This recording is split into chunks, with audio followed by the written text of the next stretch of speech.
Akhirnya diturunkan pejabat eselon 1 Pak. Di Riau itu pejabat eselon 1 surang Sekda Provinsi Riau. Itu pun 1B, beliau pun 1A. Itu hebat perhatian kita terhadap Dr. Hussein. Yang kami hormati juga hadir bersama kita Ibu Kepala Badan Pemberdayaan Perempuan Pemberdayaan Anak dari Provinsi Riau, mendampingi juga hadir ya. Seterusnya yang kami hormati, ini hadir juga anggota dewan kita dari Rokan Hulu ya, dapat Rokan Hulu hadir dengan user dari fraksi Demokrat.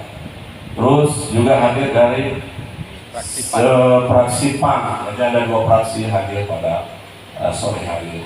Seterusnya kami hormati Lembaga Kewargaan Adat Luhak Temusai ya, yang jadi tuan rumah pada sore hari ini. Seterusnya kami hormati LAM Provinsi Riau, kemudian LAM Kabupaten diwakili oleh Bapak Dr. Jependri ya. Seterusnya yang kami hormati Bapak unsur pimpinan Kecamatan Temusai.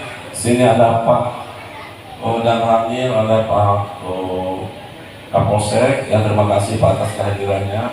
Ini menambah semangat kami Pak ya. Pak Upika hadir di tengah kita bersama. Terima kasih.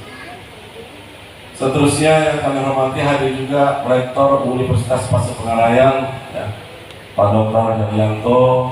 Kemudian hadir beberapa pengusaha juga, artinya pengusaha juga peduli yang kegiatan-kegiatan kita pada hari ini. Khususnya Pak Kades ya, hadir juga Pak Kades beberapa kecamatan Temusai ini.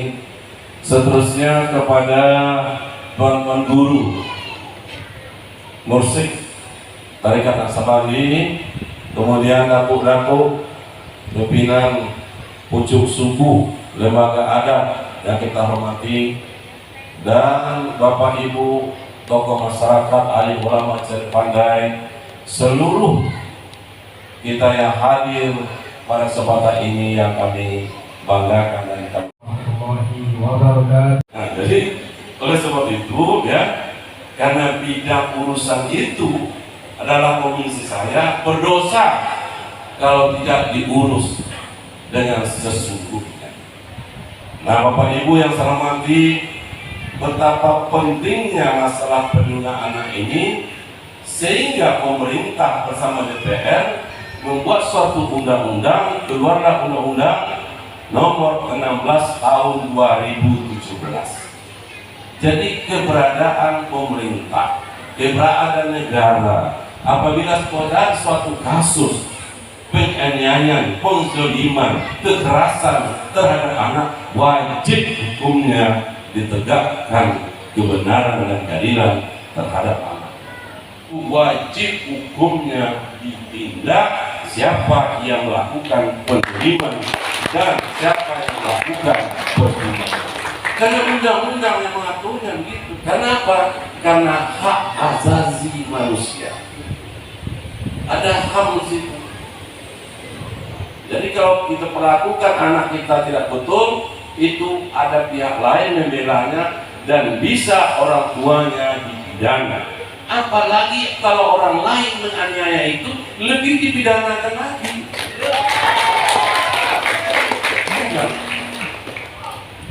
Oleh sebab itu, kalau ada kekerasan terhadap anak-anak, ya kalau ada pencabulan terhadap anak-anak, saya mengharapkan Bapak Ibu jangan segan-segan menginformasikan, melaporkan kepada pihak yang berwajib, termasuk juga kepada kami.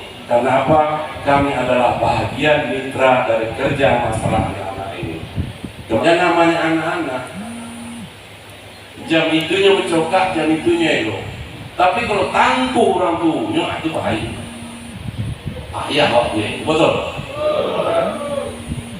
Jadi kalau berkelahi anak awak sama anak orang, janganlah itu bertindak emosi langsung menafikan orang itu atau mencari anak itu untuk balik anak, betul.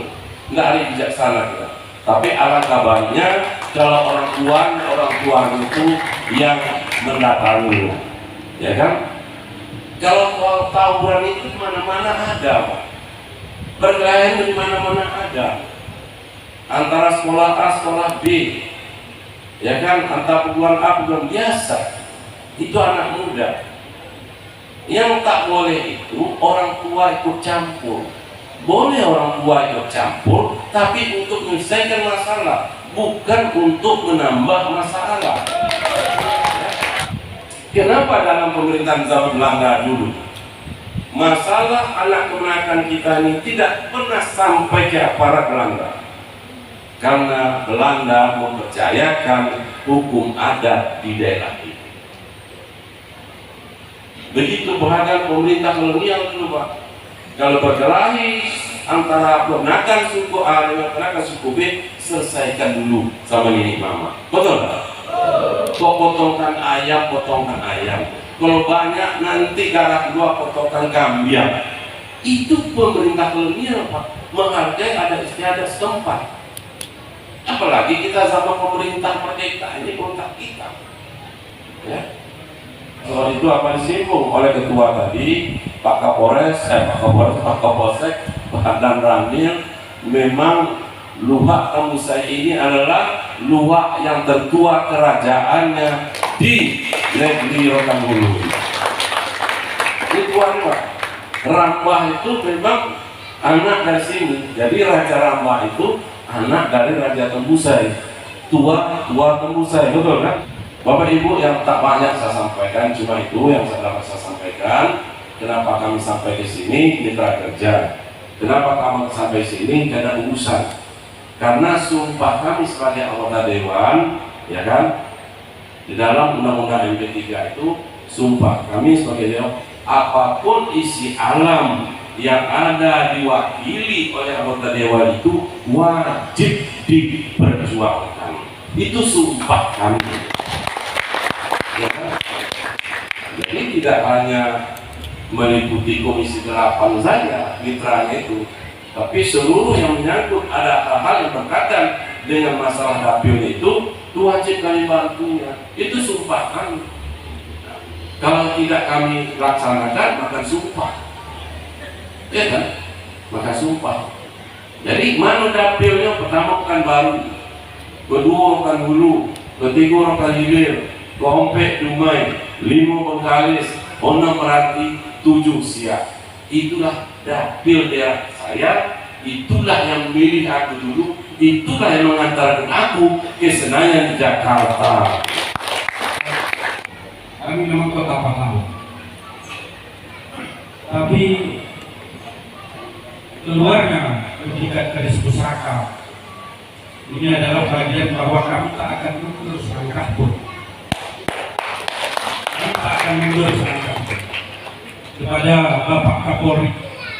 Mohon bantu kami, mohon bantu Kota Pahlawan ini, sehingga tidak kita hanya mengagung-agungkan Tuan Tambusai sebagai pahlawan nasional. Salam hormat kami kepada Bapak Presiden Republik Indonesia yang telah mengizinkan Ibu Menteri menurunkan stafnya di sini, dan juga orang tua kami Pak Ahmad yang terus memperhatikan kami. Yang kita bicarakan tadi itu adalah sebagian kecil saja. Di luar Tambusai ini kami punya Allah, tapi kami merasa indah-indah, dan kami melihat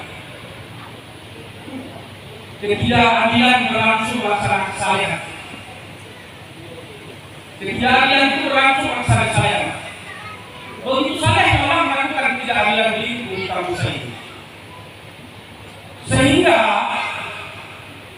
jangan sampai pusaka yang kami keluarkan nanti kejadian seperti terjadi sebelumnya. Dan ini sampai hari ini orang-orang tua kami, mama kami, raja-raja kami masih bisa bertahan karena kami menganggap negara ini adalah negara yang kami juga ikut berikan. Allahu Akbar. Allahu Akbar. Allahumma ya Allah. kami susah untuk bicara Pak. Kami bangga Bapak datang, tapi rasanya berat hati kalau Bapak pergi dari sini tidak ikut untuk menanggung beban yang kami rasakan. Berapa banyak anak-anak kami yang di penjara, korban dari narkoba, pemakai, pengedar, ini adalah korban narkoba. Dan pada hari ini, di luar dari kekerasan yang terjadi hari ini, ada yang lebih besar, usia SMP Pak sudah tidak kasih narkoba. Artinya, ada sesuatu di negeri kami ini, ada sesuatu di negeri kami ini, keadilan tidak kalah Pak. Keadilan tidak jalan. Kami tidak merasa nyaman. Seluruh warga Luhak Tambusai, baik Tambusai ini maupun Tambusai Utara, takut Pak. Tidak ada yang berani ngomong, tak ada yang berani bicara. Tapi kita yakin Pak, kalaulah aparat penegak hukum di negeri ini betul, kami yakin Pak, tidak ada yang namanya bandar yang hebat.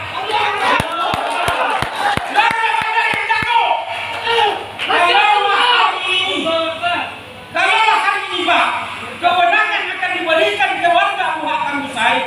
Besok kami akan laksanakan apel akbar seluruh warga Tambusai. Kami tidak percaya aparat tidak sanggup melakukan ini, tidak sanggup menegakkan keadilan di bumi Tambusai ini. Kami yakin tidak percaya bahwa ini tidak sanggup. Kami yakin sanggup.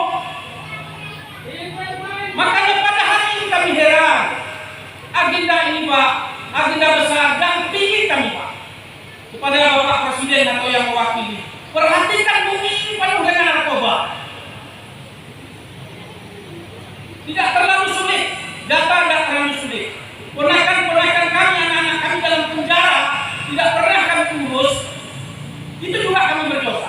Tapi hari ini, jangan lagi ada korban, jangan ada lagi pemakai, jangan lagi ada pengejar. Jadi Pak, mohon maaf Pak, kesabaran kami sebenarnya Pak, ini kami bersyukur kedatangan Bapak. Inilah yang terjadi di bumi Tambusai Kota Pahlawan, di mana benteng berdiri. Hari ini benteng kami diruntuhkan pelan-pelan. Hari ini itu yang terjadi Pak. Jadi mohon Bapak dampingi kami.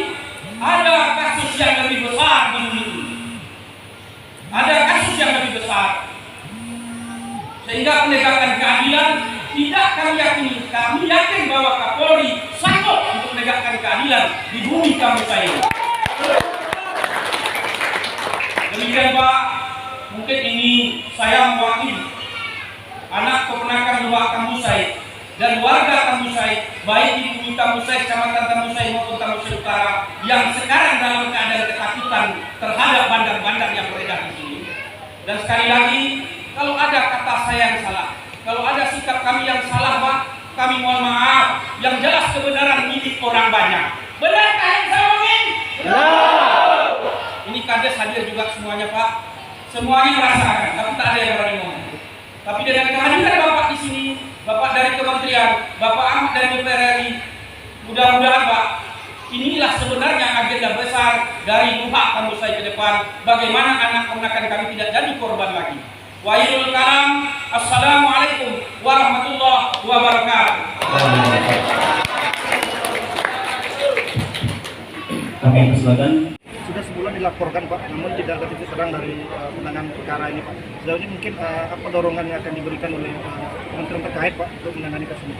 Tentu kita harapkan, kita mendorong bagaimana kasus ini tetap diproses sesuai prosedur dan dengan fakta di lapangan, sehingga kita harapkan nanti tidak terjadi lagi sweeping seperti ini. Ini pencegahan menjadi penting kita lakukan ke depan ini, karena bagaimanapun anak-anak yang terkena sweeping tentu ini bisa terganggu. Ini jadi berat persoalannya. Seperti kita harapkan ke depan, kalau ada pergerakan anak misalnya tentang pemuda, hendaknya dapat persoalan itu kita selesaikan oleh ini mama atau dapur secara adat. Kalau tidak baru bisa diselesaikan, baru nanti dibawa ke aparat hukum. Kemudian kita harapkan juga kalau terjadi perbedaan antar anak, hendaknya orang tuanya tidak langsung mengambil tindakan sepihak terhadap laporan anak ini, gitu. Nah, sehingga tidak terjadi nanti bentrok fisik ke lapangan, tidak terjadi premanisme, tidak terjadi nanti perkelahian, karena anak-anaknya anak muda ini biasa, perkelahian itu biasa. Tapi kalau masuk orang tuanya, masuk yang lain, ini persoalan menambah persoalan, bukan mengurangi persoalan. Jadi kita himbau ke depan ini kepada orang tua atau oknum atau lembaga-lembaga sosial lainnya, kalau ada persoalan terkait, hendaknya menyelesaikan masalah, bukan menambah persoalan, bukan memperburuk suasana, bukan menimbulkan gejolak-gejolak sosial di masyarakat. Kita hindari seperti itu. Jangan melakukan itu. Jadi untuk menengok secara langsung seperti apa karena mudah-mudahan mungkin bisa memberikan masukan-masukan kepada aparat. Besok rencananya Bapak juga akan mengunjungi Polres Palu ya Pak? Iya. Apa tujuannya Pak? Ya, di samping Syukurahim tentu kita memberikan informasi tentang persoalan-persoalan terutama masalah sweeping yang ada di Nusa ini, seperti apa tindakannya, seperti apa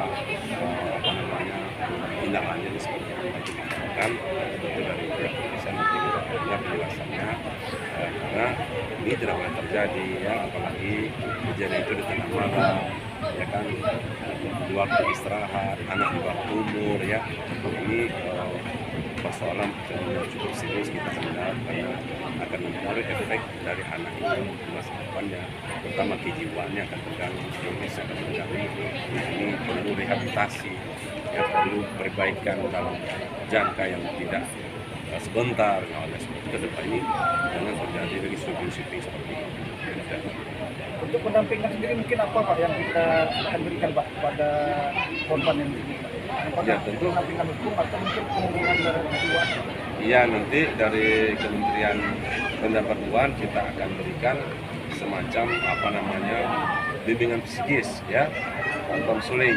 Artinya anak ini nanti yang korban ini diberikan bimbingan untuk pemilihannya, terutama trauma, rasa ketakutan ya, rasa ancaman dan seterusnya itu. Nanti kita dengan Kementerian Perempuan akan berikan bantuan secara psikis. Tentunya secara hukum tentu kami kira pihak korban tentu pakai pengacara atau advokat untuk menyelesaikan kasus ini secara hukum.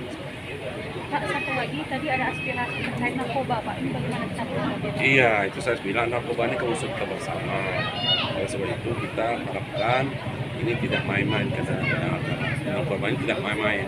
Kenapa? Apalagi sampaikan tadi oleh Raja, suara itu sekarang sudah menyasar ke anak-anak SD, SMP, SMA. Ini kan bahaya nih generasi muda kita kalau sudah narkoba ini sangat bahaya sekali. Oleh sebab itu narkoba ini musuh kita bersama, harus kita berantas bersama. Jadi sinergi antara aparat penegak hukum, masyarakat, lembaga adat, lembaga sosial lainnya, kita harus bersama-sama. Narkoba ini musuh bersama dan harus kita berantas dari negeri ini. Jadi tidak hanya cukup aparat kepolisian saja yang kita harapkan, karena mereka personil mereka terbatas, tenaga mereka terbatas, ruang gerak mereka terbatas. Oleh sebab itu bersama-sama.